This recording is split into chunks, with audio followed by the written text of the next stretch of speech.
They are perhaps the world's most notorious wild lions. 135 victims. Brutal barbaric killings. There are the infamous Tsavo man-eaters. This is their story. As night descends upon the dense Kenyan bush, the weary construction workers of the Kenyan-Uganda Railway find solace in their sleep. However, amidst the stillness, a faint rustle disrupts the tranquility outside their tents. Suddenly, a spine-chilling growl pierces through the camp, followed by the horrifying sight of a large predator seizing its screaming victim by the ankle and vanishing into the darkness. The unfortunate soul is never seen again. For years, experts in the field of wildlife have been perplexed by the man-eating lions of Tsavo and the enigma surrounding their insatiable appetite for human flesh. But how did the man-eaters of Tsavo earn their chilling reputation? Before we embark on our quest for answers, make sure to subscribe to our channel and share with us the extraordinary historical events that pique your curiosity. Join us as we uncover the haunting events that unfolded during the construction of the Kenya-Uganda Railway Bridge, which was rudely interrupted by these terrifying attacks in March of 1898. Lieutenant Colonel John Patterson arrived at the project site in his role as the overseeing civil engineer just a few days later. However, the tranquility was shattered when one of his supporters mysteriously disappeared. After an extensive search, a horribly mutilated body was discovered, raising concerns that a lion might be responsible for the gruesome act. Filled with determination, Patterson embarked on a mission the following day to track down the elusive predator. To his dismay, instead of finding the single lion he anticipated, Patterson stumbled upon more lifeless bodies. Over the course of 9 harrowing months, the railway workers were plagued by relentless fear as the audacity of the lion attacks escalated. Under the cover of darkness, the Tsavo lions would brazenly infiltrate the camps, snatching victims from the safety of their tents. In this unforgiving jungle, it was clear that the lions showed no signs of slowing down. As one worker poignantly wrote, the lions devoured bones, flesh, skin, and blood, leaving behind no trace of their gruesome feasts. Faced with this terrifying predator, the rail workers attempted to devise defenses, hoping to outsmart these formidable big cats.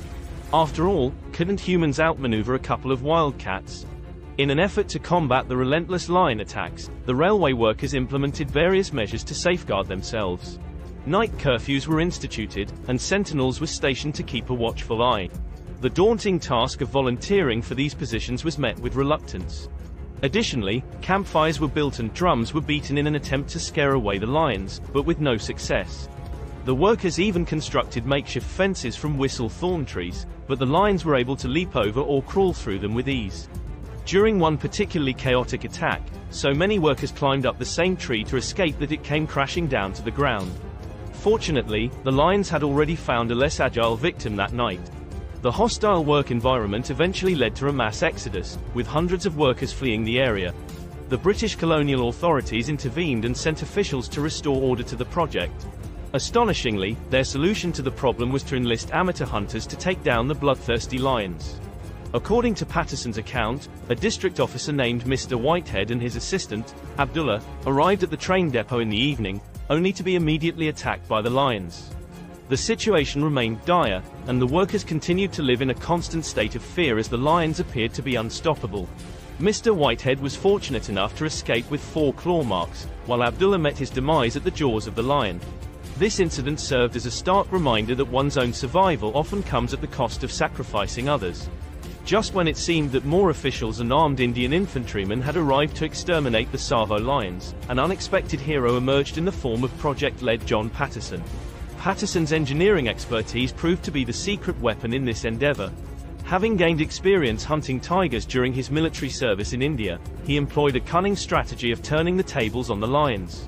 Setting up traps and concealing himself in trees, he patiently awaited the perfect moment to ambush his formidable adversaries. After numerous failed attempts, Patterson finally managed to wound one of the lions in the hind legs, causing it to flee in a violent frenzy. In December of 1898, Patterson achieved a significant milestone by successfully slaying the first of the man-eating lions. This colossal creature measured an impressive 9 feet and 8 inches in length, necessitating the combined effort of 8 men to transport its carcass back to camp. Over the course of the ensuing 20 days, Patterson would continue his pursuit of the remaining lion. Patterson, after firing 2 shots at the second lion, eventually managed to take its life with 3 more rifle rounds. As the creature breathed its last breath, It clung onto a fallen tree branch, its primal instincts refusing to surrender.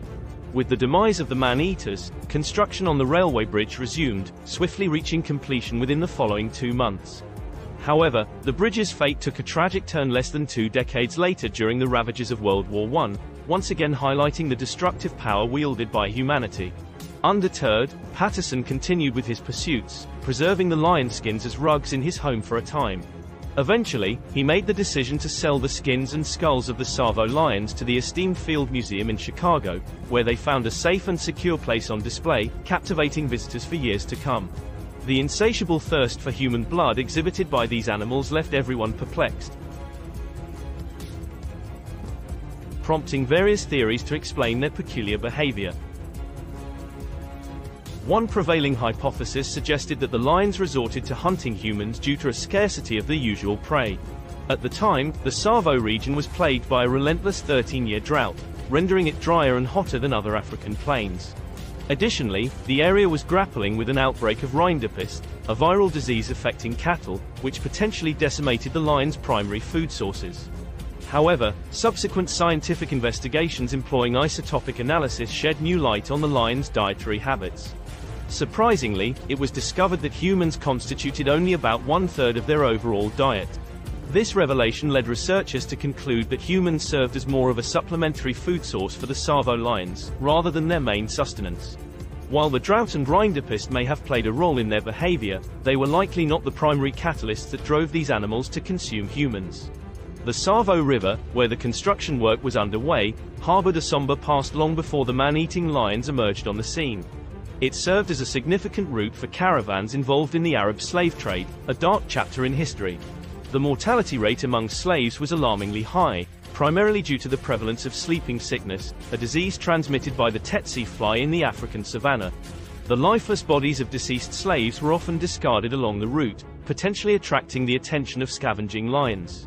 Furthermore, it is plausible that the presence of human remains from the Hindu railroad workers, who may have performed ritualistic invocations involving an abridged cremation process, contributed to the lions developing a specific craving for human flesh. Among the various theories, one of the most chilling propositions was that these formidable predators killed for the sheer pleasure of killing.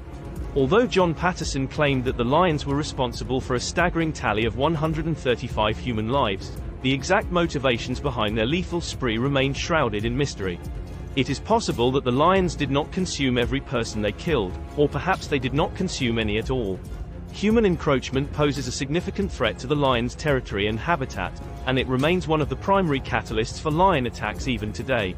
The laborers of the Ugandan-Kenyan railway found themselves operating in a perilous realm, deep within the domain of the relentless lions. The relentless hunting of the workers by the lions gives the impression that there may have been an element of sport involved. Lions are one of the few species, besides humans, known to engage in killing for sport. The Tsavo lions, in particular, exhibited higher levels of testosterone compared to the average lion, which might help explain their notoriously aggressive behavior. As for the true nature of these infamous man-eaters, the speculation abounds. Was it driven by hunger? Was there a supernatural element involved? Or was it simply sport? I invite you to share your theories and delve into the captivating history surrounding these lions in the comments section below.